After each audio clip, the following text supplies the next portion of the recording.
A quick new idea, daily, from the world's greatest TEDx talks. I'm your host, Atossa Leoni, and this is TEDx Shorts.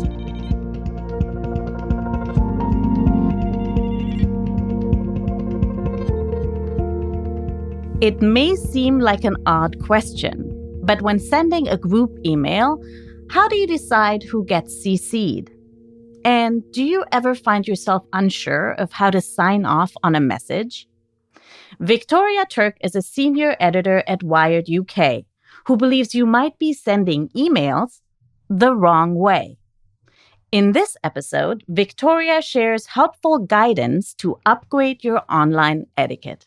My email etiquette philosophy is guided by one fundamental principle: reducing the burden of email as much as possible. So with that golden rule in mind, let's write an email together, starting with the greeting. Hi and a first name is probably fine. It's 2019, we're all friends here. Email behavior has evolved. Once upon a time, it may have been customary to treat email like a digital version of a snail mail letter, and to address your recipient with "Dear." But nowadays, most emails, especially in a work context, are more like post-it notes than a lengthy missive.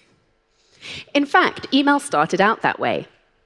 The very first messages sent from computer to computer on the ARPANET network in the 1970s, before the internet as we know it today, were more practical updates from colleague to colleague than perfectly worded letters. So save "Dear" and using someone's title for more formal situations, such as an official briefing or an invitation. You also don't need to keep saying hi every time you email someone on an ongoing thread, particularly if it's very active. If you're having a back and forth conversation, treat it as such. You don't need to keep interrupting with hi, hi, hi, hi.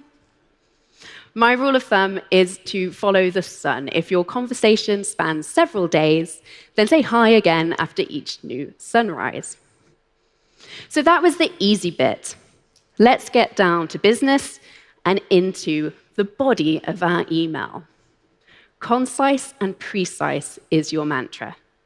When it comes to email, good etiquette is not about the fancy flourishes.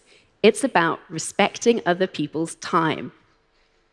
When I was researching my recent book on digital etiquette, one of the people I spoke to was American writer and podcaster Merlin Mann. He's the person who coined the term inbox zero. If you haven't heard of that, it's basically a method for staying on top of your unread emails. I won't get into it here, but if you have an overfull inbox, it will change your life. Anyway, when I asked him what he thought constituted good email etiquette, he said, assume that everyone you're communicating with is smarter than you and cares more than you and is busier than you. I think that's excellent advice. So, no waffling, no jargon, no small talk. You do not have to ask after your recipient's health every time you email them. That said, it is possible to be too concise. There's a line where brevity crosses over into rudeness. No one is too busy to say please and thank you. Next, let's get on to one part that so many people get wrong: the sign-off. I'll keep this one simple. There is a correct way to sign off an email.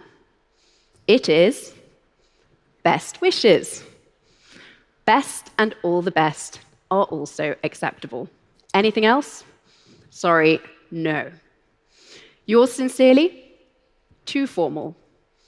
Yours? Too intimate. Cheers? Okay for friends, but too casual for a professional context. BW? Tacky.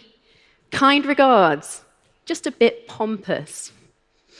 So stick to best or best wishes, and you can't go wrong. And you do need to write it out every time. Now, if you take one thing away from this talk, let it be the CC rule. I didn't come up with the CC rule.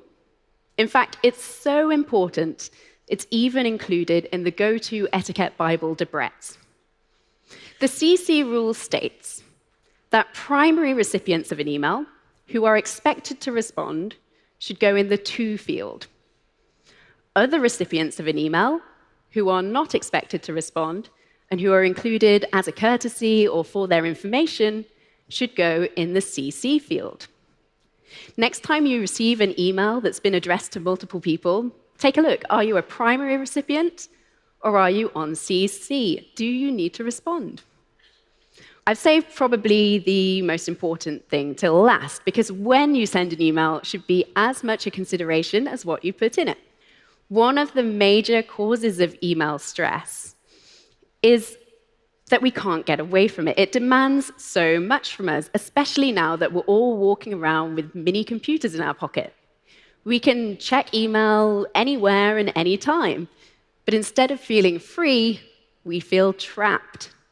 We're expected to be always contactable. We can never leave.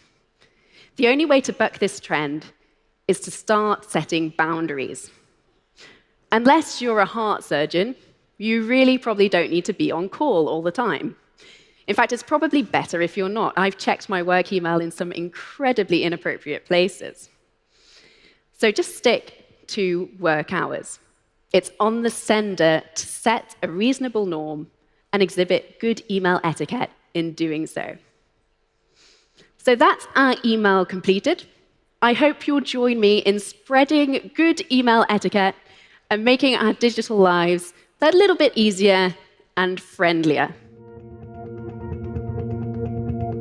The TEDx talk you just listened to was recorded at a TEDx event in Athens, Greece. All TEDx events are independently organized by volunteers who believe in TED's mission of ideas worth spreading. Special thanks to the organizing team at TEDxAthens. Want to listen to more TEDx talks?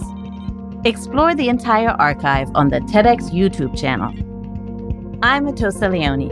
Thanks for listening, and see you tomorrow.